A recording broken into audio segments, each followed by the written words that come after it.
try! Not going to change from now under the roof. What do you think of the surface and a week's preparation here in terms of getting minds on the job after that? Yeah, surface is pretty good. It's pretty. We've trained on all different surfaces this week. We've trained on something that's a bit boggier. We've trained on the 4G. We've trained on out here today. It's firm. It's a bit muddy. So I mean, it's going to be a quick deck. But in parts you could need the metal studs in. We've had a good week of training and shouldn't be an issue tomorrow. How do you assess the Welsh back row? They've obviously got injuries there.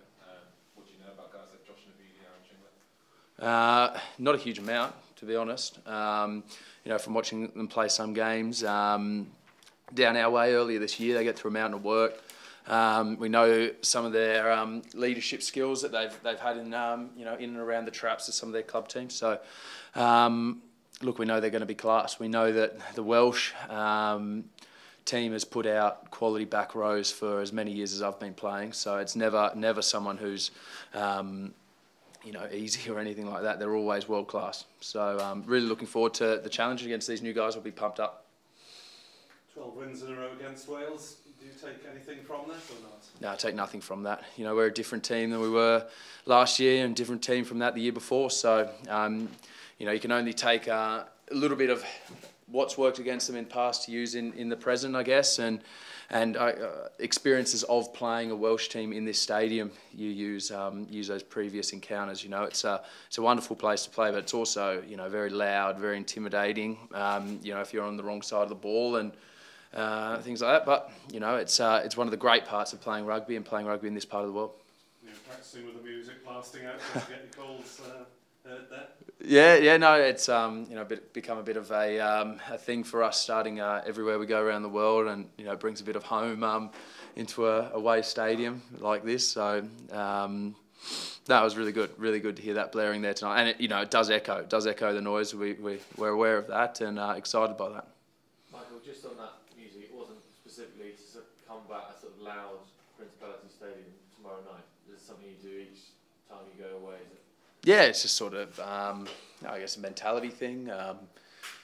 It's such a great day of the week, You're a day away from the game. You're starting to feel the best you've felt all week, coming back off a test match, and absolutely keen as to get in and represent the country, It's there's not many of us over here, and so the green and gold that's in the crowd we want to represent. We want to also represent all the people getting up at home in the early hours of the morning. And so, having that excitement on a day like Friday, rolling into a game, our first game in Europe this year, it's really good, really exciting. And what about the schedule you guys have had in the last month or so? I think you've been on about 12 flights in about 40 days.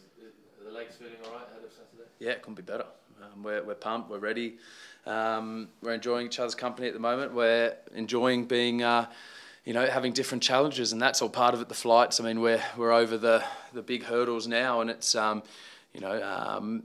pretty straightforward for us. It's bus trips and one flight up there to Scotland. So for us, it's a pretty cruisy travel schedule, but big games, and that's where we want it.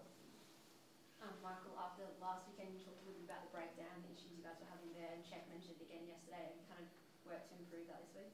Yeah, of course. It's so much of it's where the game's won lost, isn't it? And that's a 1 to 23 team effort there that every player's got to be on, from the wingers into the props, being on their game, being urgent into that space, and being smart around not using up too many players. So the Welsh are always good on the ball. They're always trying to slow that ball down, get turnovers. And they've had some success against us in previous years. So always a huge part of the game, particularly here. Michael, what have you made of the welcome your group has had here in Cardiff? Is it still a place where you walk around and Welsh rugby fans stopping you for a chat? Oh, it's a great rugby town. Like you walk around. We're just up the road, and you walk around, and there's the big signs of the Welsh players and things like that. So it's great to be in a place that really enjoys their rugby, and I'm hearing of a massive crowd tomorrow. So even better. We I guess that's a warm welcome, knowing that you're getting a full stadium. What about the Welsh selection of a sort of second 5/8 type at 12 rather than the more direct stuff from Jamie Roberts that you've been used to lining up against? Yeah, it's going to be a different factor for us. That's for sure. We've we've had a look at his stuff.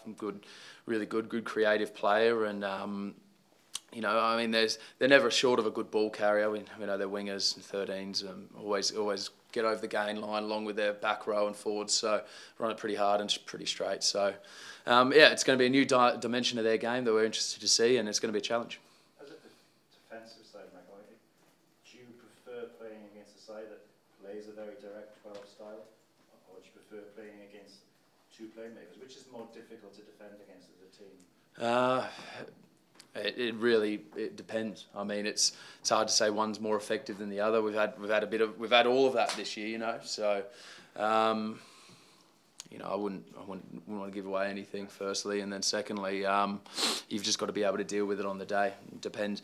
We more think about how we can put them under pressure with what they're putting out, as opposed to the threats they can put on us. We've got to try and dominate that area. Michael, with a new 10 and 12 combination, a couple of new caps up there, do you see it as your job as the 7 to kind of disrupt that, and they may have a few teething problems early on? It really is a team thing, to put it on one player or another player in our team's not going to work. I think when we've seen some success this year, it's been about a spread of work across the men out on the field, and we need more of that tomorrow. What about the significance of this as a mirror for the World Cup fixture in 2 years' time? Any significance at all or not? No, it's too far ahead. We're very much a team that's focusing on week to week, and tomorrow's in front of a packed house against a good Welsh team and plenty of, like was just mentioned, new caps who'll be keen to make a mark and make a mark, on a team that has been tough for them in the past. Well, last year the match you got off to a really fast start, kind of took the crowd out of the equation. Is that obviously the intention tomorrow? Oh yeah, of course. If we could have that every game, it would be fantastic. Fast starts nice, but then to keep the foot on the pedal is a challenge on top of that. So yeah, I'd love a fast start tomorrow. Don't get me wrong. But then again, we know it's going to come down to the 80 minutes. We know it's going to be there that pivotal moment, the 60 minutes, 70 minutes where there's big plays on the line, and that's where we look to come out on top. You talked about the atmosphere at the stadium being pretty unique here. Do you think the fact that you play quite regularly here as a country now, played last year, a lot of your team have experienced it already? Does that help, do you think? Yeah, I would have thought we had, and then when we ran out onto the field, a lot of guys going, "Oh, how good's this?" So, today.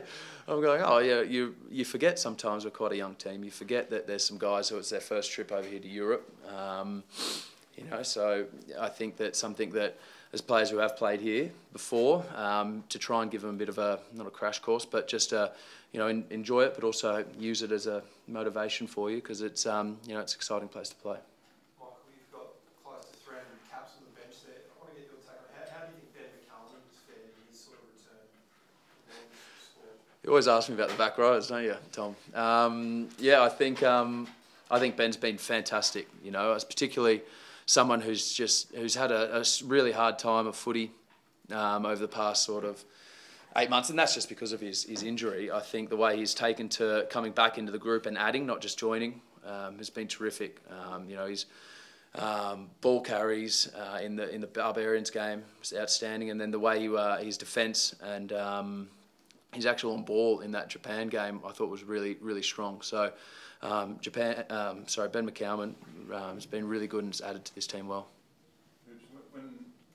Going back to the World Cup where Ben made the tackle on George North and made the second tackle on George North for the stop of the try, how important are those moments in changing a team from being sort of a very good team to really winning important disciplines?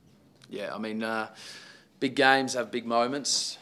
You see it in all sports, and guys remind me of. A lot of our guys are NFL fans, and they see these one big plays that can change and put you on a course. I think in that period of time there, that was huge. There was 13 men on the field.